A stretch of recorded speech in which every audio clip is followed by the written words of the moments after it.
tudo bem por aí? Espero que todos estejam bem. Estou morrendo de saudades. Então vamos lá. Hoje a gente vai de Biologia D, aula 10, e nessa aula nós vamos estudar a anatomia do caule. Lembrando, na aula anterior nós estudamos o caule. Nós estudamos suas funções, nós estudamos os tipos e os exemplos de caule. Nessa, nós vamos estudar a anatomia do caule, tanto nas angiospermas monocotiledôneas, como nas eudicotiledôneas ou simplesmente dicotiledôneas. Existem diferenças sim, e a gente vai ver ao longo da aula. Aqui, o eustélica é o estudo do caule das eudicotiledôneas. Então, perceba nessa imagem central. Eu tenho uma medula, eu tenho os vasos condutores e eles estão bem organizados, num círculo. E isso é características de uma eucotiledônea. Então, a disposição desses vasos condutores de seiva em círculo é uma característica bem forte de uma dicotiledônea. Aqui a gente vai ver que o caule da dicotiledônea ela tem duas regiões distintas. Ela tem o córtex e tem o cilindro central. Tá? E esse cilindro central, eu tenho os vasos condutores de seiva separados por parênquima. Lembrando, parênquima é um tecido mais encontrado nas plantas. Tá? Ele é encontrado e tem diversas funções. Então, aqui, o parênquima ele vai dividir exatamente os vasos condutores de seiva. Aqui, a tactostélica, que é o estudo do caule de uma monocotiledônea. Perceba a imagem direita superior.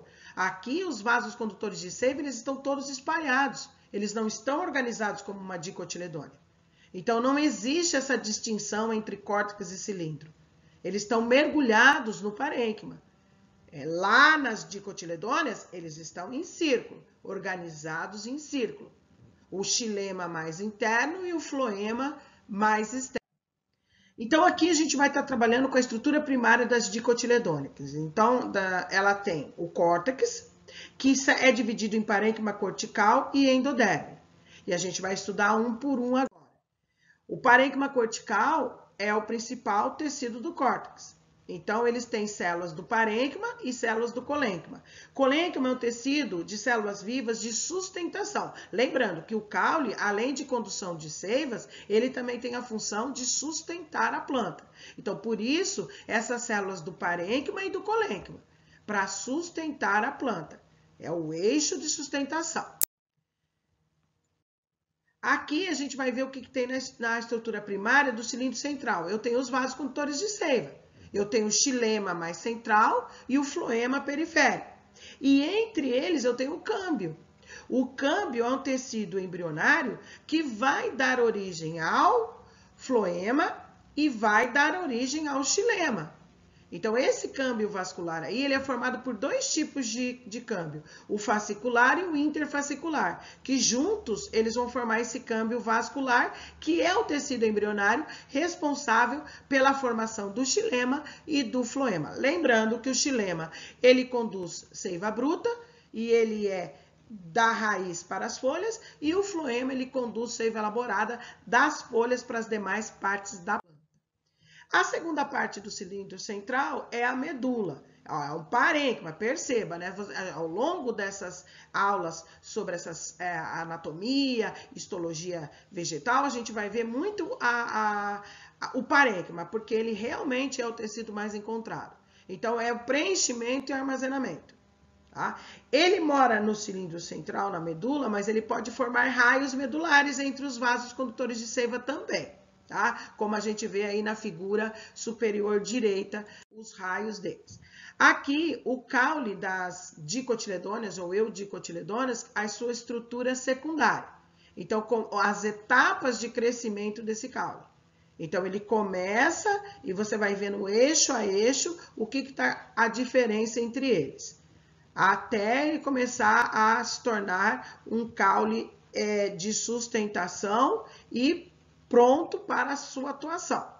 Então, aqui são as fases do seu desenvolvimento. Essa imagem tem para vocês também na apostila. Aqui, a gente vai ver a estrutura primária e secundária. A gente viu a estrutura primária e a secundária, e aqui a gente vai ver como ocorre essa evolução, né? A transição entre a primária e a secundária. Então, a gente vai vendo até a formação do cilindro, a formação do xilema primário, do floema primário também, até a formação dos vasos condutores de seiva, que são originados a partir do câmbio. Essa imagem é um clássico, Essa imagem, ele, por exemplo, a periderme, ele adora perguntar a sequência. Se eu perguntar a sequência de fora para dentro, é suber, felogênio e feloderme. Felogênio também é um tecido embrionário. Ele dá origem ao suber, que é a casca, e dá origem ao feloderme. Então, se ele te perguntar qual é a sequência da periderme, de fora para dentro, é suber, felogênio e feloderme. De dentro para fora, feloderme, felogênio e suber. E eles adoram também perguntar a sequência dos vasos condutores de seiva. O floema, ele é periférico.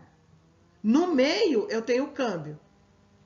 E, mais internamente, o xilema. Na verdade, 99% do caule é o xilema. Tá? Então, eu tenho aqui sequências que vocês devem saber da periderme. Suber, felogênio, feloderme, ou feloderme, felogênio, suber. Floema, câmbio e xilema, ou xilema, câmbio, floema. Sempre lembrando que o floema, ele é mais periférico e o xilema, ele é o interno. Aqui eu estou colocando para vocês o que seria o alburno. Alburno é localizado mais externamente, formado pelo xilema que vai conduzir a seiva bruta. Ele é ativo, como a gente fala. E o cerne é a parte mais velha e ele já não conduz mais seiva bruta. Ele já é inativo, mas ele é a sustentação. Ele é o coração da madeira. Até entre os humanos mais antigos, eles falam, o cerne da família. O que é o cerne da família? Aquele cara que vai dar sustentação à família. Tá? Aqui é a idade de uma árvore. Eu consigo ver a idade da árvore se eu contar os anéis. Mas não pode só ser o anel primaveril. Ou o estival, que é final do verão. Porque, na verdade, o anel anual é a soma dos dois. Então, cada anel daquele é um ano da planta. Tá? Mas eu tenho que tomar cuidado para contar de par em par. Tá? Porque o lenho estival mais o lenho primaveril, ele é o anel anual. E aí eu consigo contar quantos anos tem uma planta, estudando isso. Tá? Aqui eu coloquei assim, uma observação, a largura do anel é maior quando choveu mais.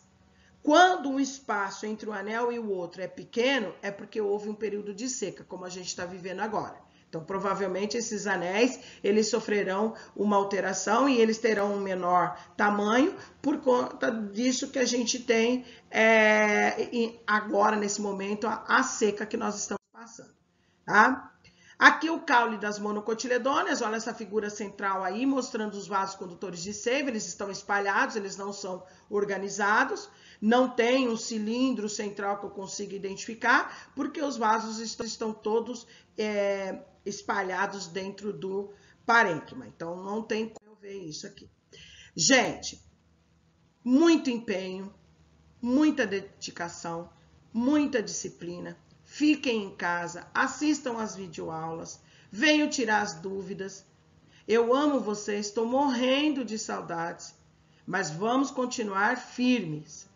Vamos estudar, vamos levar em frente os nossos estudos, através de plataformas, através dessas nossas videoaulas e dos nossos chats, salas virtuais. Venham conversar com a gente, tirar suas dúvidas. Eu amo muito vocês, muito mesmo.